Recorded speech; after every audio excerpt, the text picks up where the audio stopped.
ರೋಗಿ ಇರುವ ಆಂಬ್ಯುಲೆನ್ಸ್ಗೆ ದಾರಿ ಕೊಡದೆ ರಸ್ತೆಯಲ್ಲಿ ಸತಾಯಿಸಿದ ಕಾರು ಚಾಲಕನಿಗೆ ಪೊಲೀಸರು ಶಾಕ್ ನೀಡಿದ್ದು ಬರೋಬ್ಬರಿ 2.5 ಲಕ್ಷ ದಂಡ ವಿಧಿಸಿದಲ್ಲದೆ ಆತನ ಚಾಲನಾ ಪರವಾನಗಿಯನ್ನೇ ರದ್ದು ಮಾಡಿದ್ದಾರೆ.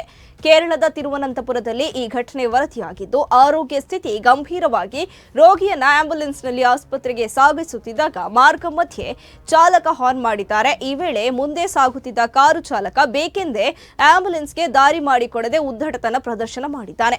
ಪದೇ ಪದೇ ಆಂಬ್ಯುಲೆನ್ಸ್ಗೆ ಅಡ್ಡ ಬಂದು ರೋಗಿಯ ಜೀವವನ್ನ ಅಪಾಯಕ್ಕೆ ತಳ್ಳಿದ್ದಾನೆ. ಇದರಿಂದ ಆಕ್ರೋಶಗೊಂಡ ಆಂಬ್ಯುಲೆನ್ಸ್ ಚಾಲಕ ಕಾರು ಮಾಲೀಕನ ದುರ್ವರ್ತನೆಯನ್ನ ತನ್ನ ಮೊಬೈಲ್ನಲ್ಲಿ ಸೆರೆ ಹಿಡಿದಿದ್ದು, ಚಾಲಕ ಎಷ್ಟೇ ಹಾರ್ನ್ ಮಾಡಿದ್ರು ದಾರಿ ಬಿಟ್ಟು ಕೊಡದ ಕಾರು ಮಾಲೀಕ ರಸ್ತೆಯಲ್ಲಿ ಬೇಕೆಂದೇ ಅಡ್ಡ ಬಂದಿದ್ದಾನೆ. ಇದೀಗ ಈ ವಿಡಿಯೋ ಸಾಮಾಜಿಕ ಜಾಲತಾಣಗಳಲ್ಲಿ ವೈರಲ್ ಆಗುತ್ತಿದ್ದು, ಈ ವಿಚಾರ ತಿಳಿಯುತ್ತದೆ ಕೇರಳ ಟ್ರಾಫಿಕ್ ಪೊಲೀಸರು ವಿಡಿಯೋ ಮೂಲಕ ಕಾರಿನ ನಂಬರ್ ಮತ್ತು ಅದರ ಮಾಲೀಕನನ್ನ ಪತ್ತೆ ಮಾಡಿದ್ದಾರೆ. ಅಲ್ಲದೆ ಆತನ ಮನೆಗೆ ಹೋಗಿ 2.5 ಲಕ್ಷ ರೂಪಾಯಿ ದಂಡ ಹೇರಿದ್ದು ಮಾತ್ರವಲ್ಲದೆ ಕಾರು ಚಾಲಕನ ಪರವಾನಗಿಯನ್ನೇ ರದ್ದು ಮಾಡಿದ್ದಾರೆ. ಈ ಮೂಲಕ ಆಂಬ್ಯುಲೆನ್ಸ್ಗೆ ದಾರಿ ಬಿಡದ ಆಟವಾಡಿಸುವ ಕೆಲ ಪುಂಡರಿಗೆ ಈ ಘಟನೆ ಒಂದು ಪಾಠವನ್ನಾಗಿದೆ. ಇದೀಗ ಈ ವಿಡಿಯೋ ಸಾಮಾಜಿಕ ಜಾಲತಾಣದಲ್ಲಿ ವೈರಲ್ ಆಗಿದ್ದು, ನೆಟ್ಟಿಗರು ತೀವ್ರ ಆಕ್ರೋಶವನ್ನು ವ್ಯಕ್ತಪಡಿಸಿದ್ದಾರೆ.